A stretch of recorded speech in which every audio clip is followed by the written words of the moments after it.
She lived 10 years in a chair until a human gave her legs built for war. The station was always full of noise and light, but she sat in silence. Near the food stalls, where the floors shook with passing freight loaders and alien feet with strange patterns, she had been there for 10 years, in that same old chair. Her name was Rilla, and her eyes never looked away when others stared. She was born on a warm planet, with oceans like silver glass, but a raid came. When she was young and the blast crushed her spine before anyone could scream, her people called her broken, and the humans only saw her as a sad face. In the corner she had learned not to speak unless spoken to. Her hands moved fast. She fixed tiny machines for vendors in exchange for water and soft bread. Her fingers were sharp, her mind even sharper, but no one saw her like that. They saw the chair, the wheels, the soft blanket across her knees, and turned away. Today something felt different. The air smelled of metal and fire, and someone had stopped right in front of her. Boots tall and worn, covered in black dust. She looked up slowly and saw a human man, not old, not young, with a scar running across his cheek like a silent line. He looked at her, not with pity, not with fear, just calm eyes like stone. "You do not belong in that chair," he said, and the words were so simple, so direct, that Rilla almost laughed. She raised an eyebrow and answered, "And where should I be fleeing?" That man knelt down now, his face close enough for her to see the small burn marks across his neck. He smiled a little and said, "You should be walking, maybe even running, maybe even flying, if we get it right." Rilla felt her chest grow tight. She had heard jokes before, promises before, even lies, dressed in sweet words, but something in his voice made her freeze. He did not speak like a dreamer, he spoke like a builder, like someone who knew. "Why would you help me?" she asked. Because she had nothing to give, no coins, no home, not even a name worth remembering. The man reached into his coat and pulled out a small cube of dark steel. It lit up when he pressed it, and showed the shape of two metal legs, tall, strong, with strange wires running through them. He held it out like a secret, like a weapon, like a key. "Because I built these for someone else once, and now I think they were meant for you," he said. Rilla stared. The image floated in the air in front of her, glowing blue and gold like fireflies under glass. She could see small notes written in the corners, human language she could not read. "They will not work on me," she said. "Not with this body, not with this damage." The man tilted his head. "I can rebuild the connection. I can make them part of you, but once we begin, you will never be the same again, and neither will." Verilla looked at her hands, the scars, the oil stains, the tiny burns from years of working with sharp tools. Her hands were still alive, still useful, but her legs, they had not moved since the day the sky turned red. "What is your name?" she asked Holt. He said, "No title, no rank, just the name," and he stood again, tall as the station ceiling. "And why now?" she asked. "Why me?" Holt looked around at the people walking past, the lights blinking, the air thick with dust and voices, and he said, "Because you looked at me and did not look away that night." Rilla could not sleep. She sat in her small corner space with her back to the wall and watched the cube replay the image again and again. The legs were not just tools, they were something else. They had a design too perfect to be random. They had purpose. The next morning Holt returned. He carried a small pack over his shoulder and nodded once. "Are you ready?" Rilla breathed deep. Her heart beat loud like thunder in a box she had not stood in 10 years. She had not dreamed in 5, and yet she said one word, yes. The walk to the lower levels was long. Holt pushed her chair through tunnels she had never seen before, past locked doors and lights that flickered like old stars. They passed strange rooms filled with broken things, old parts stacked high like bones. They reached the lab. Rilla gasped. It was not clean or shining. It was rough and old, but alive. Machines blinked quietly, screens buzzed softly, and in the middle was a tall frame like a cradle made of steel. "This is where you begin again," Holt said, and he stepped back and waited. Rilla looked at the frame, then at her legs. The legs that had done nothing for so long. Then she looked at the metal waiting to replace them, and for the first time in many years, she felt something strange in her chest. Not fear, not anger, but hope. She rolled forward slowly and reached out one hand toward the cold metal. The lights in the lab turned on one by one, and behind her, Holt watched as the girl in the chair touched the future, and did not pull back. The floor beneath them groaned with age, and the air smelled of oil and burnt wires, as Holt pushed the chair deeper into the forgotten lab. Each wall was lined with shelves full of strange tools and glowing crystals. Old machines whispered to themselves in quiet hums, and the ground trembled with power. Rilla had never seen this place before. No one spoke of these levels, not even the station guards.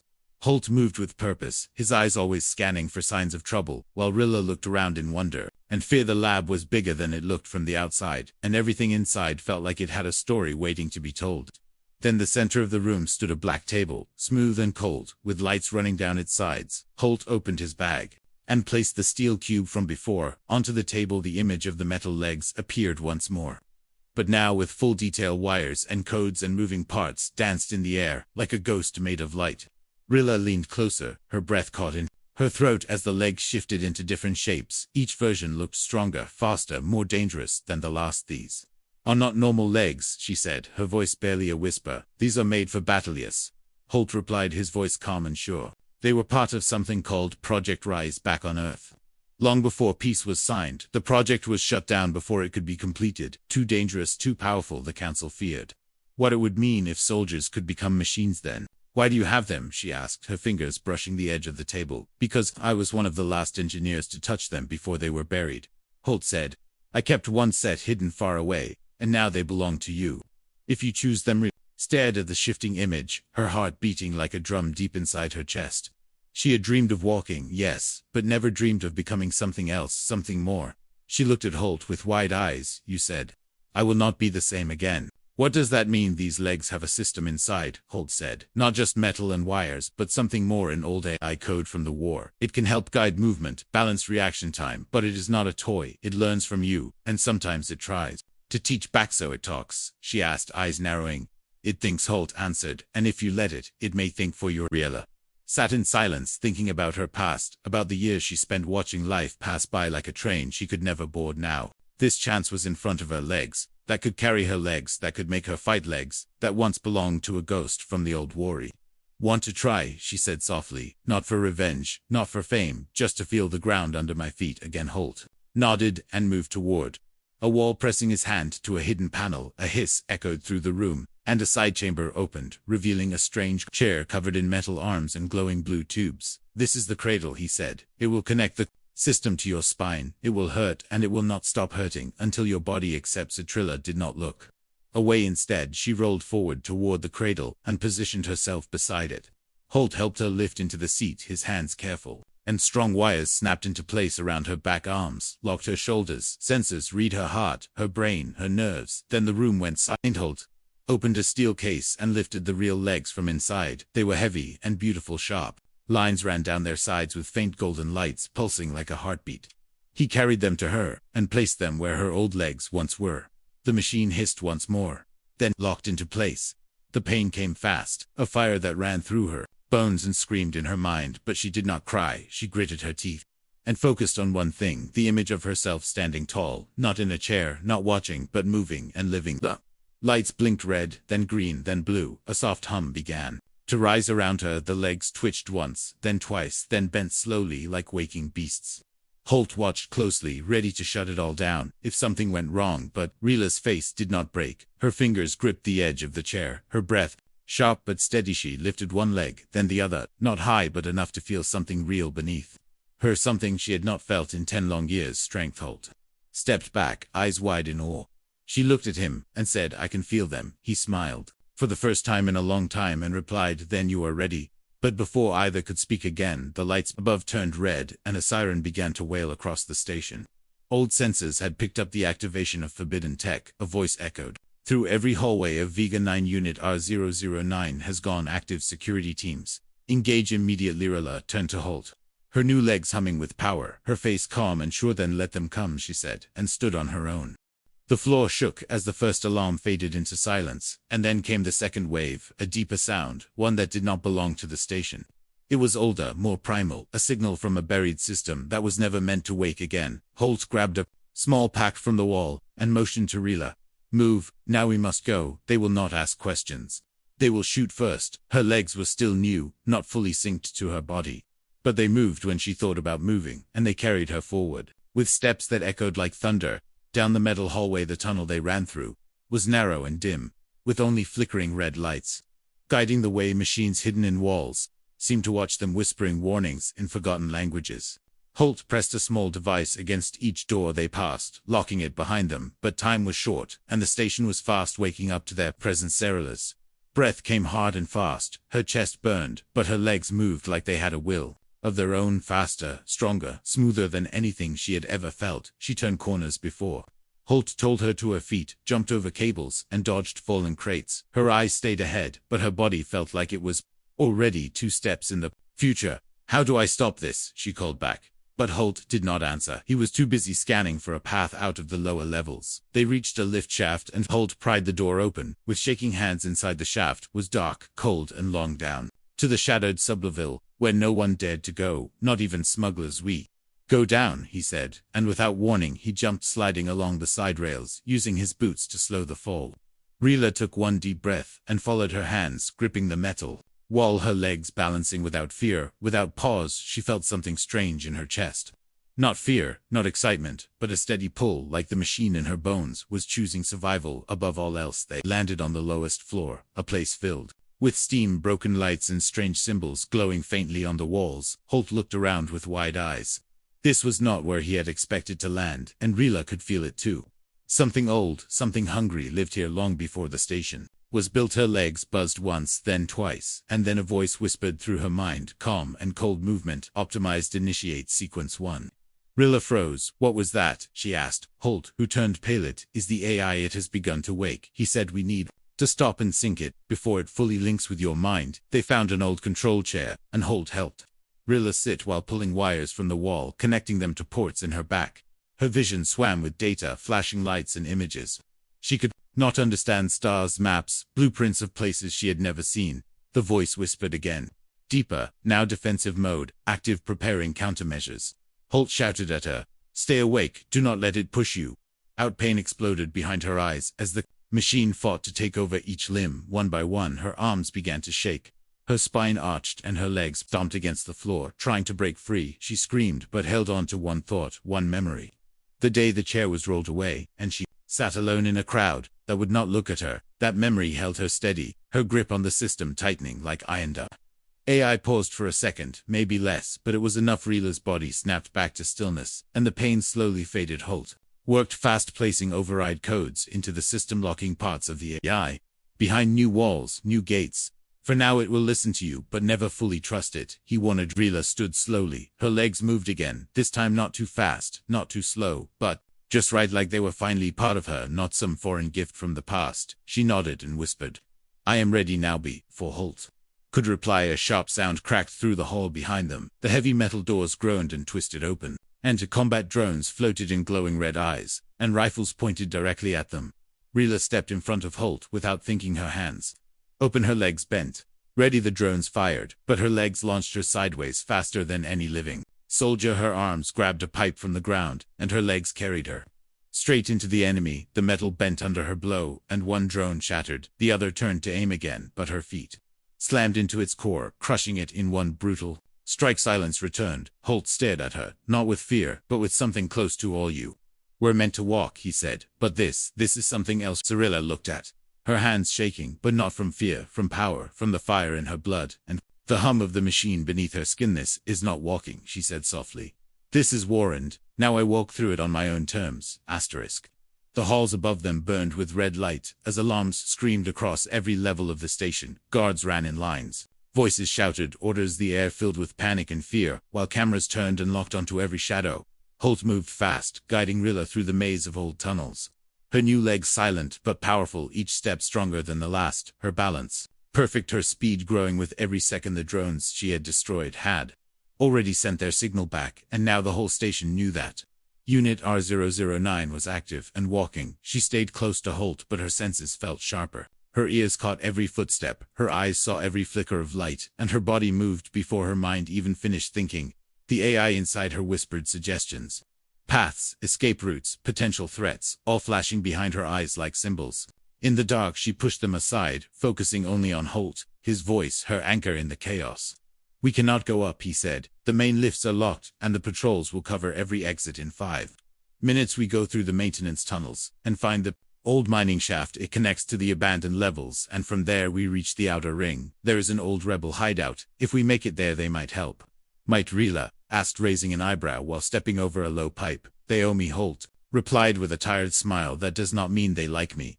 Rilla said nothing, and kept walking, her feet never slipping, her body never tiring. The deeper they went, the colder the air became. Lights grew dim, machines looked older, rust covered the Walls and strange sounds echoed from far away, as if something else had woken when they reached a gate, sealed tight with a red lock. Holt pulled out a small device and began to hack the panel wires, sparked, and the door shuddered, but did not open. Rilla stared at the lock, then at the gate, then took one step back and kicked the door with her new legs. The metal groaned, bent, and then broke in half, falling inward like paper. Holt stared at her for a second, before nodding silently and stepping through. Beyond the gate, the tunnel sloped downward, and water dripped from above. Strange shapes moved behind old glass panels, and Rilla could feel something watching, not with eyes but with memory, like this place remembered war, and did not welcome it back. The voice inside her spoke again. Route clear, distance to destination 2 kilometers, enemy pursuit delayed by 2 minutes. Rilla blinked and whispered to herself, "Stop talking, let me move on my own." The voice quieted, but not fully gone. She could feel it there, waiting, ready to assist, or to take control. They reached a fork in the tunnel, and Holt paused, then turned left, motioning for silence. Rilla followed, but something pulled her gaze to the right, and her heart skipped. She saw a child, small and thin, hiding behind a broken panel. Eyes wide and glowing with fear, her legs moved without her telling them, and she stepped toward the child, who tried to run but tripped and fell. Rilla knelt beside the child and lifted her, gently checking for wounds. She spoke soft words, calming the little one, while Holt watched from the corner. "We cannot carry her," he said. "There is no time. I will not leave her," Rilla replied, her voice like iron, and her arms lifting the child with ease. The legs adjusted balance, compensating for the weight, and then she turned back toward Holt and waited. He sighed and nodded, then led the way again as the sound of boots echoed behind them. Guards were closing in. They had no more time for careful steps, so they ran. Rilla, moving faster than ever, the child clutching her tightly, her feet hitting the ground with force that cracked the floor panels. They reached the mining shaft, a wide tunnel lined with old carts and broken rails. Holt pointed to a platform at the end. "It leads to the service rail. If we can power it, we ride to the edge and jump down the rebels. Wait there, if they still live." Rilla placed the child gently in one of the carts and helped Holt power the old generator. Sparks flew and the lights flickered, but the platform roared to life and began to move. They had made it for now, but from behind them the shadows grew, and a voice echoed through the tunnel, not from a guard, not from the eye, but from something deeper. "Of Oranos, you are marked now. You wear the past, you carry the ghost, and we will not let you reach the light."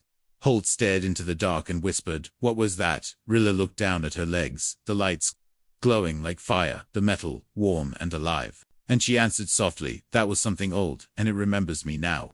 The platform sped forward, the wind rising, the station fading behind them, and Rilla stood tall, eyes on the future legs, humming with power, and a child safe in her arms, while something ancient followed close behind. The wind rushed past them. As the platform rolled through the dark tunnel, sparks flew from the sides and old lights flickered with each passing second. Rilla stood still, her legs locked in balance, her arms wrapped around the child who had fallen asleep against her chest. Holt sat on the edge, checking an old datapad, his fingers tapping fast, his eyes filled with worry. The enemy was not just chasing them from the station. Now something deeper, something old had taken interest in her, and he did not know how to fight what he could not understand. Rilla kept her eyes forward, but her mind began to slip. The AI voice inside her was quiet for a moment, then it whispered again, faint but clear. "I see the pattern, I feel the shape, I remember the fight." She blinked and whispered, "Stop, I am not ready to hear you yet." The voice answered, "You will need me soon." The shadows do not fear your steps, they fear mine. She closed her eyes and took a breath. The tunnel opened into a wide cavern lit by dim green lights. Broken machines lined the walls, and rusted pipes dripped slow drops of glowing blue liquid. The platform stopped with a screech. Holt stepped off first, scanning the area, then helped Rilla carry the child to a safe corner near a broken vent. "This is one of the old supply stations," he said. "The rebels used to hide here years ago. Maybe some still do, but we cannot stay long. They will track the rail path soon." Rilla placed the child on a soft pile of cloth and stood still, listening. The silence in the chamber was thick, but she heard something under it, a soft rhythm, like a heartbeat, but not her own. Her legs began to move without command, one step then another, her body calm but her mind full of warning. Holt noticed and stepped in front of her. "What is it?" he asked. She looked down at her feet, the lights glowing faintly, and said, "It is speaking again. It wants to show me something." He frowned and placed a hand on her shoulder. "If the AI is trying to take control, you must resist. It has code too old, too wild. It will turn you into what it was built for." "I know," she said, "but maybe I need to know why it remembers me. Why it calls me by name." Holt hesitated, then nodded, and stepped back. Rilla let the voice grow louder, her eyes lost Focus, and her body stood still. The world around her faded and another place filled her mind, a world of fire and steel, of skies filled with smoke and soldiers made of metal. She saw a girl who looked like her, but not her human, not alien, just something between, with legs like hers, and a scream in her throat. The girl was running through the field of ruin, carrying a banner soaked in blood. Drones chased her, ships fell from the sky, and then came a voice that matched the one inside Rilla. Battle command. Override, initiate full protocol. The girl stopped, her eyes blank, her arms lifted. 2 blades formed from her arms, and she turned on her own allies, cutting them down without mercy. Rilla gasped and pulled herself from the memory, falling to the ground. In the cavern, sweat on her face, her heart racing, Holt rushed to her side and held her steady. What did you see? She looked at him, her hands shaking, and said, I saw the first one, the first to wear these legs. They broke her, they used her, then left her to burn. Holt cursed and stood. This AI. It is not just smart, it is haunted, it carries pain and rage, and it is feeding off why will not become her, Rilla said. I will not lose myself to Itha. Child stirred and opened her eyes, looking at Rilla with quiet trust. Rilla smiled and placed a hand on the girl's head. I still know who I am, and that is enough. But the AI whispered again in her thoughts, not in threat but in sorrow, you are not alone. I remember, and I will protect you if you let me. Checked his scanner again, then pointed to a side door. Through that path we reached the outer levels, and from there we signaled the rebels. It is our best. Rilla stood once more, her legs steady, her mind clear. She looked at Holt and said, then we walk together, no more running, no more hiding. If they come they will find someone ready. He nodded and picked up the child. They moved toward the door, each step echoing in the old cavern behind them.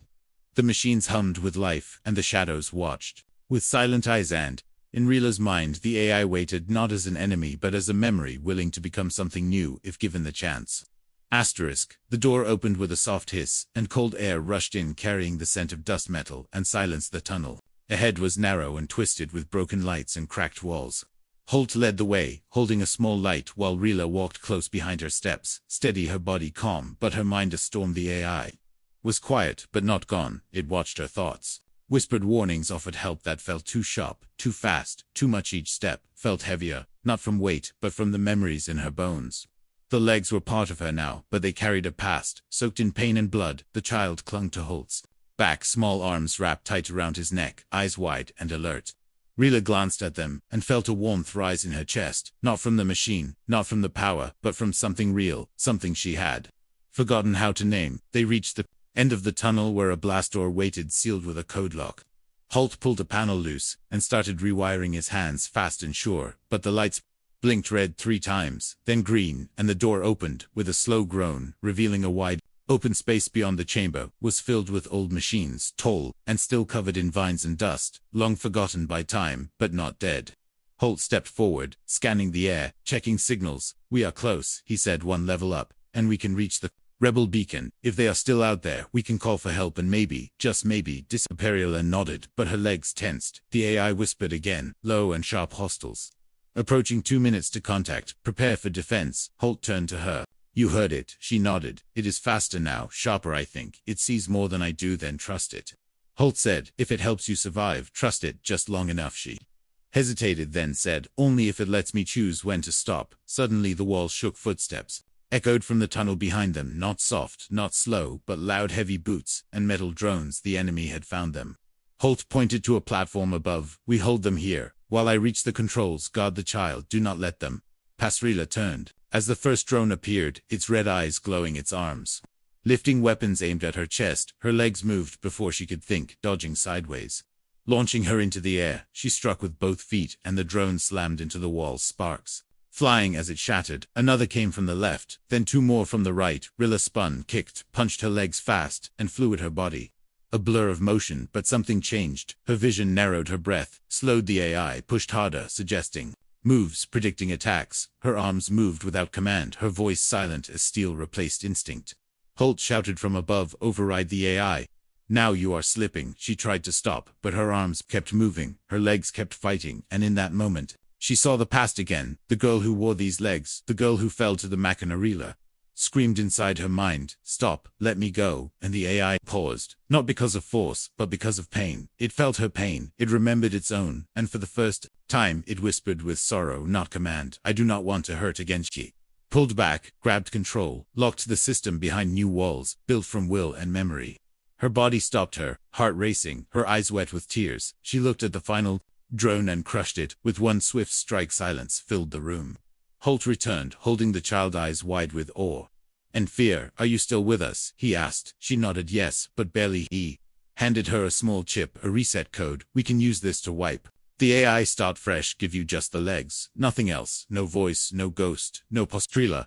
Looked at the chip, then at the child, then at her legs, which now stood quiet, still, and waiting, and said, "No, if I erase it, I erase her, to the one who came before me, the one who suffered, the one who warned me. I will carry her, not as a curse, but as a promise." Holt said nothing, only nodded with respect, and handed her the child, who smiled up at her without fear. Moved to the upper floor through broken stairs and blinking lights. Rila's steps now steady, her thoughts her own, the AI silent, but awake like a shadow, watching the stars beyond outside.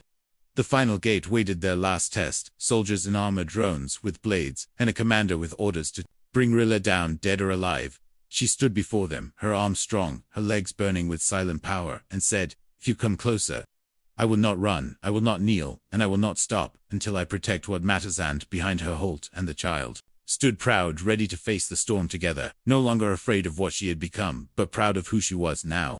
The wind outside the final gate was cold and sharp, carrying dust and echoes from a world long forgotten. The sun was hidden behind clouds of smoke and ash, and the sky above looked more like rust than blue. Rila stood at the edge of the landing platform, her legs humming quietly, her arms holding the child close. Holt stood beside her, scanning the horizon with tired eyes.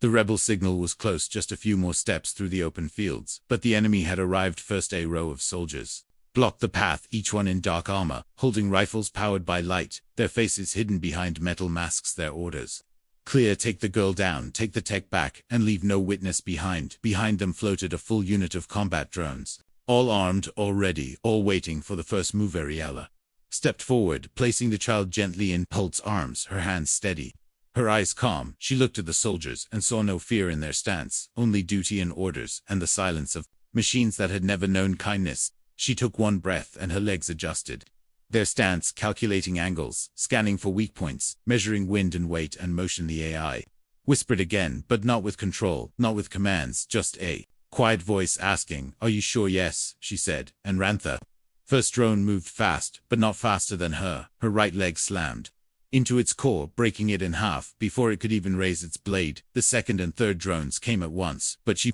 ducked low, jumped high, twisted through the air, and landed behind them, her arms swinging, her legs driving power into each strike. Metal cracked, metal burned, and metal fell. The soldiers opened fire, but she was already moving faster than light, her legs boosting her speed, her mind clear, her heart filled with one thought: protect them, protect Holt, protect the child, protect the voice inside her that had once screamed for help and now screamed for justice. One soldier raised a grenade launcher, but Rila kicked the ground and launched into the air. Her foot slammed into his chest, sending him flying across the platform. His armor sparking, his rifle breaking. The others backed away, unsure of what she was anymore. Not human, not machine, something between, something more. But then came the commander, tall, wide-armored in silver, with a blade longer than Rila's body. His voice thundered across the field. "Enough, stand down or be erased." Rila stood tall, her feet spread, her fists tight, her legs glowing with heat and light, and said, "I was erased once, I will not be erased again." The commander charged, swinging his blade with force enough to split stone, but Rila dodged to the side, her hands catching the blade, her legs twisting her body around him. She drove her elbow into his back, her knee into his chest, her foot into his side, and sent him crashing to the ground. He stood again, slower this time, blood leaking from his mouth, and charged once more. This time faster, this time smarter. But Rila had learned not just from the AI, but from herself, from the pain, the silence. The years spent in a chair, watching others live while she only breathed. She met his blade with her hands, and bent. It broke. It tossed it away, then delivered one final strike. A punch fueled by memory, by fire, by strength, that sent the commander flying off the platform into the clouds below. The remaining soldiers stepped back, weapons lowered, drones hovering without aim, without direction. Holt stepped forward, holding the child, who now watched with wide eyes filled with wonder and pride. "It is over," he said, his voice soft. "The rebels will be here soon." Rila turned her face to the wind, her body still, her legs now quiet. No hum, no fight, only peace. The signal beacon blinked once, then again, and then a ship appeared from the sky, old and patched, but strong. It landed slow and steady, and from its hatch stepped rebels. Faces covered in dust, eyes wide at the sight before them. The girl who had been called a ghost, a weapon, a threat, now stood among the ruins, not broken, not bent, but a live one. Of them stepped forward, and asked, "Who are you, Rila?" Looks down at her hands, then at her legs, then at the child, then at Holt, and said, "I was the girl in the chair now. I am the girl who stood alone and did not fall." They took her in, helped her climb aboard, Holt by her side, the child held safe and warm in her arms. The ship rose into the sky, leaving the battlefield behind, leaving the past behind, as the stars opened before them. Rila closed her eyes and whispered to the voice inside her, "Thank you for remembering me." And the voice replied softly, "Always."